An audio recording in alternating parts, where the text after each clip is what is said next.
What's something you're 100% sure most people are lying about? That they don't pick their nose. When you ask them how's it going, and they say it's going good. I have read and understood the terms and conditions. I remember first going on the internet as a kid, this was maybe 2000, and having to agree to the terms and conditions of the site before I could register.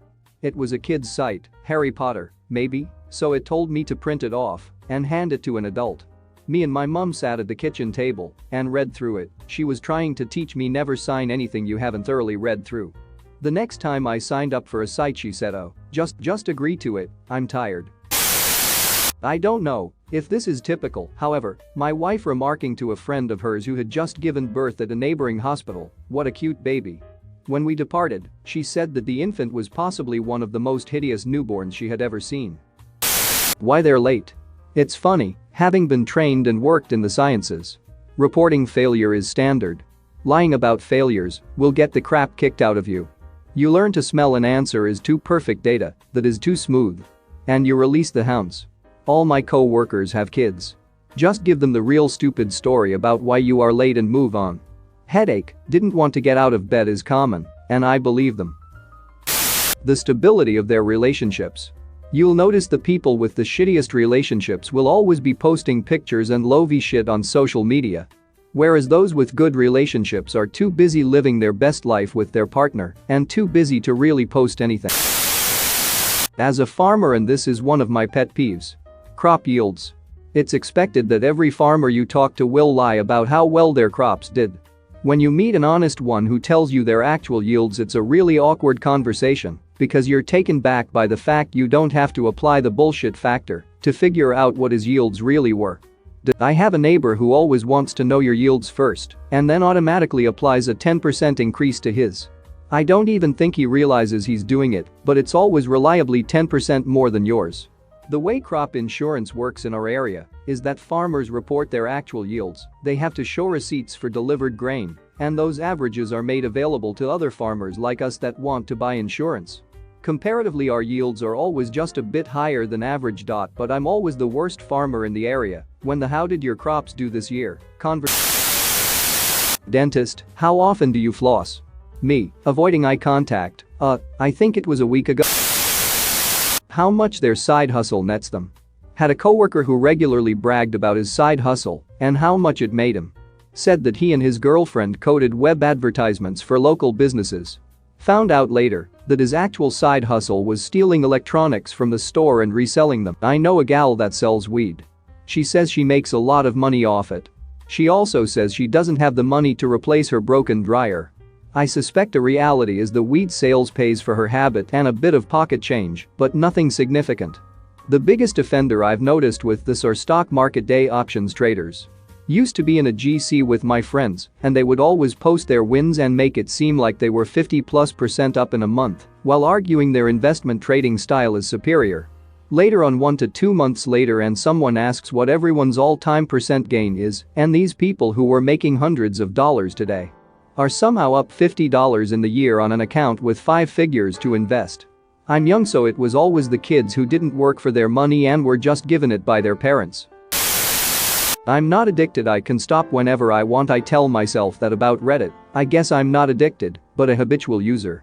I managed to go a few months without using it, and it was nice, but when the chronic boredom sets in, I wind up here. Any plans for the weekend? The truth, I'm going to get baked, jerk off, then sit in the shower and think about what sort of person I am, what fucked me up, and what I can do about it going forward. Oh, you know, probably just relax. Edit. Since this seems to resonate with so many, I'll preach for a moment.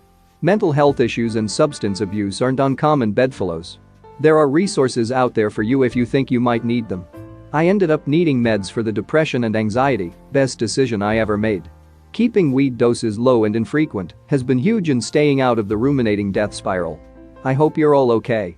And if not, maybe it's what you can address going forward. Good luck out there. Steroid abuse in the fitness industry. There are so many people telling you they're natural in order to sell their shitty product to you, when in fact they got their gains from being juiced out of their fucking mind And not from drinking super mega mass gainer ass fuck shit cum slurp 9000 priced at €700 per kilograms that contains mostly sugar and caffeine. Steroid use is so incredibly widespread it's screwing up the image of what is and isn't realistically possible for so many vulnerable people out there. Walk into any gym and the biggest guy there is most likely juiced TF up. LOL. The other day I sat at my desk at work, watching another man type the word lol in a message to me. He did not laugh. He didn't even smile. How often they clean their bed sheets. I knew a guy in college who got really sick and had horrible diarrhea. He had an accident in his bed during the night, soaking through the sheets. In the morning it had dried, so he flipped the entire mattress over and never thought about their productivity levels. If you're not busy, you're not a good person. This irks me to no end. I think people who have this mindset project on others and call you unproductive or lazy when they're the ones unhappy with their inability to find their income. So many lies. I work somewhere that I verify people's income. I have to get a rough estimate and then verify to an exact figure later. It's legit less than 1 in 20 who don't overestimate. I got idiots on fixed income tell me they make $3,000 when their check is the exact same every month for $1,250. Knowing I'm gonna verify it. Like, bro, stop. This is hilarious to me. I work in public education. My salary and benefits package are public knowledge by law. Anyone who knows me can plug in my name to our state database and pull up my pay. My students regularly ask how much I make. I tell them to Google it, as it's public knowledge. They lose their minds when they see how much their teachers make. Some of the 30-year veterans are making over $100K before benefits. All of the new teachers are making under $50K. The kids get super confused why some of the more energetic and fun teachers make so much less than the old people. The stability of their relationships. You'll notice the people with the shittiest relationships will always be posting pictures and lovey shit on social media. Whereas those with good relationships are too busy living their best life with their partner and too busy to really post anything. I'm surprised I had to scroll so far down to find this. Couples who flaunt their love always weirded me out, but way more when I got married. Why would I take time to make a post telling everyone how much I love this man when I can just walk into the other room and let him know?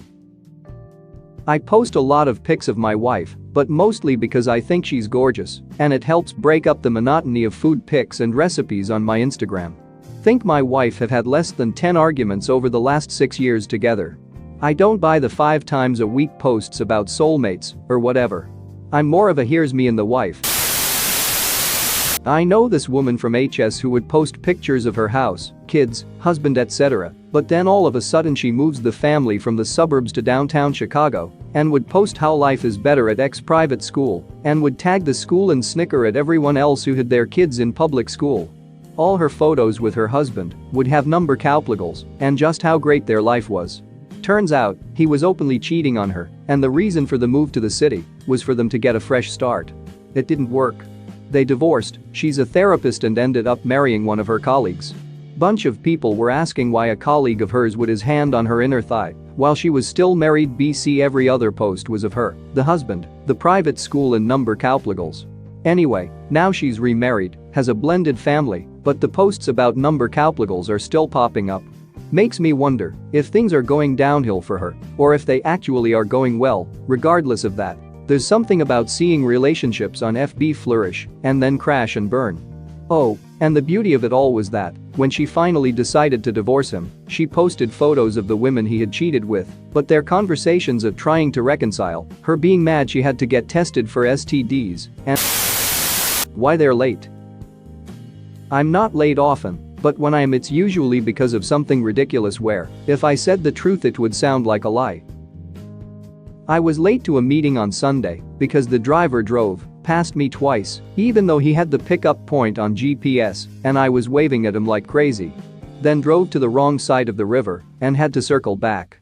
Then he kept taking the wrong turns even though again, he had everything on GPS.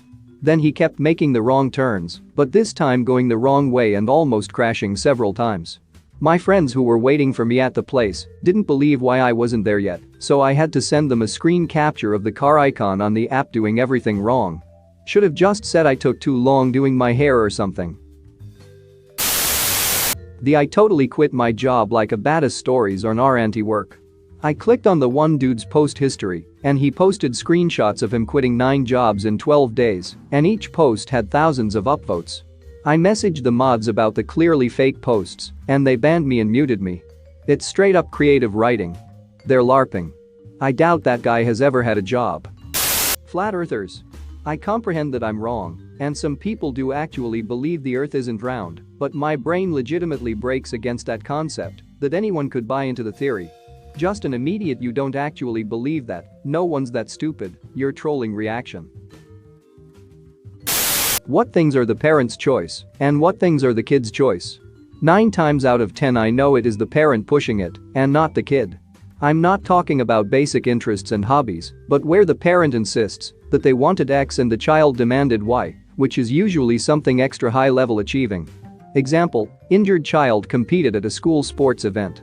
Parent says, "I wanted to keep him home, but he just insisted on being there. He really should rest the injury, but you can't hold him back." Meanwhile, child is telling other kids that he doesn't want to be there, but parent is making him. Another example, I think she's taking on too much, but she said she has to do this extra music lesson. We said no for a long time, but she kept pleading, and she worked it all out so that she could still study and fit it in, so we're trying to go along with it. Meanwhile, child is telling others that she hates said lesson, but mom insists on her going. That parents don't have a favorite child. Please. I saw a comment from a mom once who said something along the lines of her eldest was her favorite to go to concerts shopping with, her middle was her favorite to cook with, and her youngest was the most creative, so she would go to them for help with creative endeavors.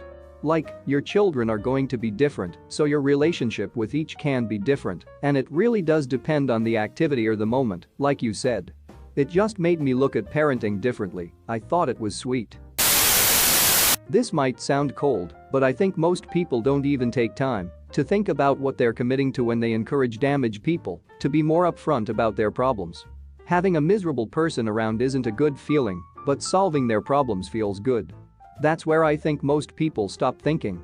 It's great to want to help people, but be prepared for them to take you up on your offer, and likely with a situation you weren't prepared for. It's not really lying, but it's not really being honest with the person, nor yourself. You're just not reading the terms and conditions to a person. How busy they are. Everyone at every job I ever had never stops talking about how busy they are, like, have you mofos ever been busy in your life? I will show you what busy looks like. Taking 2 hours lunch breaks and commenting on an askreddit post at 9:30 a.m. When people say goodnight, they don't sleep until much later. Pretty much any billionaire that claim that they worked their way up to the top from being poor. Hey Elon, you might want to spend some of those dollars on getting an appointment with a doctor, seeing how you just forgot that your dad literally owned an emerald mine. I work in a call center. Every day I hear 15 to 20 times I paid that, and I have proof. Okay, great. If the system didn't log a payment, which has never happened since I've been there, as long as you submit the proof we will credit your account. Well, you didn't send me a receipt. No worries, even a bank statement that shows our company's name and the correct date and amount will do. I'm not gonna send you my bank statement. Well, unfortunately you will default if we can't verify payment, but you have 30 days to submit any proof. It's a simple email. They hang up, SND call back like 30 minutes later and give the saddest story they can think of and act as if they totally just forgot, and THST I can't see they spoke with someone, a lot of the time me, earlier that day. And what they discussed. And then they want to make up their payment. The thing is, I don't care why you defaulted. It could be that you ate too many Cheetos and didn't have enough napkins to wipe your fingers clean to dial the phone. I really so not care, and neither does the company. Just make the payment as soon as you're able and keep the conversation short. You can be 3 months behind, and only thing I want to know is Visa or Master, so can run the card and keep my call time short.